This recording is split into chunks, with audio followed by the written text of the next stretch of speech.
Hai guys, selamat datang kembali di iGadget bersama aku Yusri Putra. Dan ini adalah iPhone 11 Pro. Dan yang ini iPhone 11 Pro Max. Keduanya sih nggak terlalu beda ya, mau yang Pro ataupun yang Pro Max. Keduanya sama aja kalau dari mesin, kameranya sama-sama punya 3 kamera, resolusinya sama 12 megapiksel semua, fungsinya juga sama, kamera depannya juga sama 12 megapiksel, chipset yang digunain juga sama, pakai A13 Bionic, chipset yang paling kuat di tahun 2019. Terus RAM-nya sama-sama 4 GB. Beda di keduanya ada di ukuran layar yang ngaruh di beratnya, dan sama kapasitas baterai aja. Dan tentu aja harganya juga beda. Yang ukurannya lebih besar, harganya jadi lebih mahal. Walaupun bedanya nggak jauh. Jadi kalau kalian mau beli di antara keduanya, cuma pikirin layarnya aja, mau gede atau enggak. Kalau mau layar yang kecil, pilih yang Pro. Atau kalau mau yang lebih besar, pilih yang Pro Max. Itu aja sih. iPhone 11 Pro Max ini dirilis pada bulan September 2019 dan dibanderol dengan harga 20 juta hingga 28 juta rupiah. Dan sekarang di tahun 2021 ini untuk harga barunya bisa kalian dapatkan dengan harga 14 hingga 25 juta rupiah. Tergantung besar dari kapasitas memori yang kalian beli. Semakin besar kapasitasnya, semakin tinggi pula harganya. Oh iya, kalau kalian mau beli handphone 11 Pro Max juga, kalian bisa langsung aja cek di deskripsi. Handphone ini aku beli di Regatta Official dengan kondisi second dengan harga 13.500.000. Atau kalau kalian mau beli unit yang sedang kita review ini, kalian bisa langsung aja cek di deskripsi. Handphone ini berbahan kaca dengan finishing matte atau doff, jadi nggak gampang buat ninggalin sidik jari kita. Sedangkan untuk frame sampingnya, handphone ini menggunakan bahan stainless steel, yang tentunya bikin handphone ini terasa lebih kokoh. Untuk bobotnya sendiri, handphone ini lumayan berat ya, sebesar 225 gram. Kalau dibilang nyaman, ya nyaman-nyaman aja sih pakai handphone ini. Tapi kalau dioperasikan menggunakan satu tangan, jujur aja, aku agak sedikit kesulitan karena handphone ini memang punya ukuran layar yang sedikit lebih lebar dibandingkan dengan iPhone 11 Pro.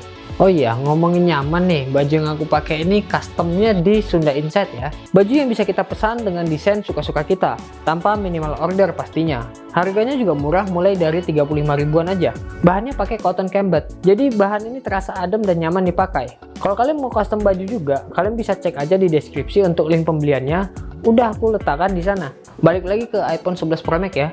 Handphone ini punya Face ID yang teraman di handphone saat ini. Dan untuk kecepatannya ini sangat cepat dan akurat. Bahkan walaupun di tempat yang kurang cahaya sekalipun, Face ID-nya tetap bisa diandalkan. Enaknya punya handphone layar lebar itu kalau misalnya kita suka nonton film atau drama Korea. Tentunya akan memanjakan visual kita karena layarnya yang lebar. Atau kalau kita main game, tentunya akan jadi lebih seru lagi dengan layar yang lebar ya. Dan untuk kualitas layarnya, iPhone 11 Pro Max masih salah satu yang terbaik yang pernah ada, bahkan di tahun 2021 sekalipun.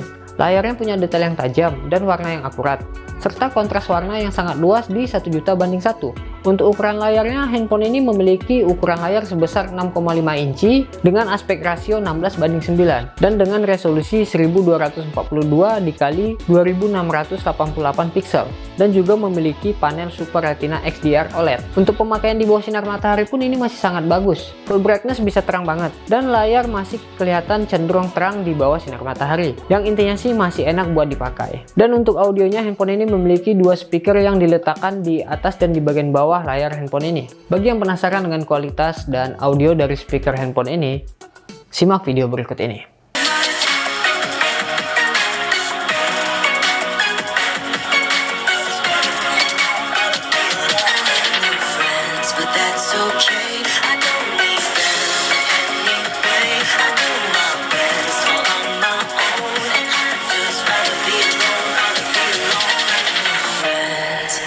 iPhone 11 Pro Max ini memiliki setup 3 kamera belakang. Oh iya, material yang digunakan untuk kamera iPhone 11 Pro Max ini menggunakan bahan kaca safir. Intinya bahannya kuat dan gak gampang pecah. Itu sih intinya. iPhone 11 Pro Max memiliki kamera utama yang beresolusi 12 megapiksel dengan bukaan 1.8 yang udah dilengkapi dengan OIS. Lalu untuk kamera keduanya, yaitu kamera untuk tele 2 kali optical zoom sebesar 12 megapiksel dengan bukaan 2.0 yang juga udah dilengkapi dengan OIS. Sedangkan yang terakhir, kamera 12 megapiksel dengan bukaan 2.4 yang berfungsi sebagai ultrawide untuk ambil gambar dengan angle yang lebih lebar. Untuk hasil-hasil fotonya, iPhone 11 Pro Max ini nggak usah diragukan lagi karena kualitasnya udah menyamai dengan kamera profesional. Dan untuk foto malamnya, iPhone 11 Pro Max ini sudah memiliki fitur night mode yang tidak ada di pendahulunya di bawah iPhone 11 series. Lalu untuk videografinya, iPhone 11 Pro Max ini bisa merekam hingga resolusi 4K 60 fps pada kamera belakangnya, di mana handphone ini juga memiliki stabilisasi yang juga bagus pada perekaman videonya. Lanjut ke kamera depan. Di sini iPhone 11 Pro memiliki resolusi 12 megapiksel dengan bukaan 2.2, dan untuk hasil-hasilnya dari kamera depan iPhone 11 Pro Max itu udah bagus banget, di mana semua detail masih dapat dan semua warna cenderung natural. Lalu untuk perekaman video, untuk kamera depannya iPhone 11 Pro Max ini bisa merekam hingga resolusi 4K 60 fps. Dan bagi yang penasaran dengan kualitas video dari iPhone 11 Pro Max ini, kalian bisa simak aja video berikut ini. Oke teman-teman, ini adalah menggunakan kamera depan dari iPhone 11 Pro Max, dimana dia udah bisa ngerekam hingga 4K 60 fps dan juga stabilisasinya sangat baik ya di sini untuk kamera depannya. Oke, kalian tulis di kolom komentar kira-kira bagaimana nih kualitasnya. Oke, ini adalah kamera belakang dari iPhone 11 Pro Max, dimana stabilisasinya itu udah bagus banget ya. Dengan resolusi 4K 60 fps, dia udah stabilnya udah sangat bagus ini. Ini kita bisa juga untuk 2 kali optical zoom ya langsung.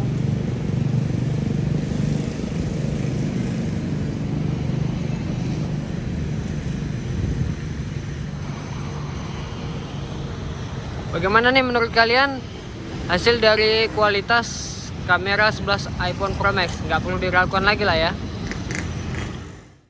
Untuk performanya, handphone ini dibekali dengan chipset A13 Bionic 7 nanometer yang dibekali RAM 4 GB, dan juga kapasitas memori yang kita review ini sebesar 256 GB. Dan untuk OS-nya sudah yang terupdate di tahun 2021 ini, yaitu 14.7.1, dan masih bisa diupdate lagi hingga 5 tahun ke depan. Buat yang belum tahu, chipset A13 Bionic itu merupakan chipset terbaik yang pernah ada di tahun 2019. Dan untuk garansi resminya, aku udah cek di sini, garansi resmi iPhone 11 Pro Max yang kita review ini sudah nggak aktif lagi. Sekarang kita bahas dari performa gamenya. Di sini aku udah install beberapa game seperti PUBG Mobile, Genshin Impact, Fruit Ninja, dan juga Injustice 2. Pada game PUBG kita bisa mendapatkan settingan Ultra XD paling maksimalnya, tapi untuk frame rate-nya di sini cuma bisa Ultra. Terus kalau kita turunin di XDR, kita bisa mendapatkan frame rate-nya di Extreme. Terus kalau kita main game PUBG, itu pasti nama kita tuh di nomor 1 ya. Setahu aku kalau urutan nomor itu bukan ditentukan dari skill kita, tapi ditentukan dari tingginya spek handphone kita.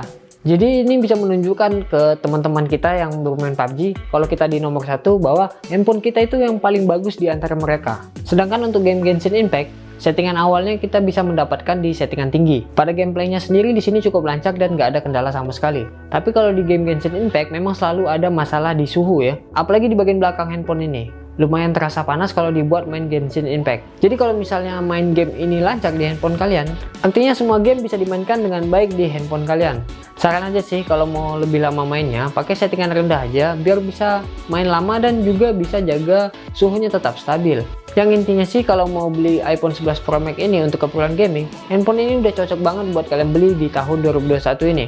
Padahal iPhone 11 Pro Max sendiri bukan dibuat untuk handphone gaming, tapi karena chipset A13 Bionic ini memang udah kencang dan bisa diandalkan buat mainin semua game yang ada di App Store. Dan untuk kapasitas baterainya, iPhone 11 Pro Max ini memiliki kapasitas yang paling besar yang pernah ada di iPhone series manapun, khususnya untuk pendahulunya ya, di mana kapasitas baterainya sebesar 3969 mAh dengan waktu SOT 10 jam pemakaian bahkan lebih. Jadi kita cukup ngecas handphone ini sekali aja, bahkan 2 hari sekali baru dicas kalau cuma pemakaian normal seperti media sosial aja, karena baterainya sendiri memang bisa diandalkan ya. Tapi kalau untuk gaming sepertinya cuma bisa bertahan 4-6 jam pemakaian aja dengan grafik atau frame rate yang rendah tentunya. Untuk ngecasnya iPhone 11 Pro Max ini udah dilengkapi dengan fitur fast charging 18 watt yang bisa ngecas 0 hingga 100 dalam waktu 1,5 jam aja, dan juga sudah support key wireless charging sehingga handphone ini bisa ngecas secara wireless atau tanpa kabel dengan daya 10 watt. Selain itu, handphone ini juga memiliki sertifikat IP68 yang mampu melindungi tekanan terhadap debu dan air pada kedalaman 4 meter. Tentunya ini sudah di-upgrade ya, yang sebelumnya cuma 1,5 meter aja sekarang udah jadi 4 meter. Jadi misalnya kalau kalian mau bawa nyelam handphone ini, kayaknya aman-aman aja. Tapi tetap resiko ditanggung kalian sendiri, karena Apple sendiri nggak ngasih garansi ketika handphone kita rusak karena masuk air. Oke, videonya cukup sampai di sini aja. Dan kesimpulannya adalah iPhone 11 Pro Max ini layak sih kalian beli, cuman kalau ada duitnya. Tapi kalau misalnya disuruh pilih antara iPhone 11 Pro dan iPhone 11 Pro Max, aku pribadi sih lebih milih yang iPhone 11 Pro aja. Alasannya karena iPhone 11 Pro harganya jauh lebih murah, tapi nggak bisa dibilang murah juga ya. Terus speknya sama semua, sama-sama pakai A13 Bionic, RAM-nya 4GB juga, kameranya juga sama 12 megapiksel semua, dan desainnya juga sama pakai 3 kamera. Nggak ada bedanya cuma di ukuran layarnya aja sama beratnya dan kapasitas baterainya. Kalau di iPhone 11 Pro sendiri jujur aja sih untuk pemakaian pribadiku itu udah sangat bisa diandalkan. Jadi buat kalian yang mau beli iPhone 11 Pro Max ini, kalian cukup pikirin aja sih mau yang layarnya lebar atau yang lebih kecil. Itu aja. Kalau yang lebih lebar pilih yang Pro Max, kalau yang lebih kecil pilih yang Pro. Dan tentu aja harganya juga beda. Yang ukurannya lebih besar harganya jadi lebih mahal, walaupun bedanya nggak jauh. Oke, jadi segini dulu videonya. Kalau kalian masih ada pertanyaan, silahkan tulis di kolom komentar. Like video ini kalau kalian suka, dan sampai jumpa lagi di next video. Bye!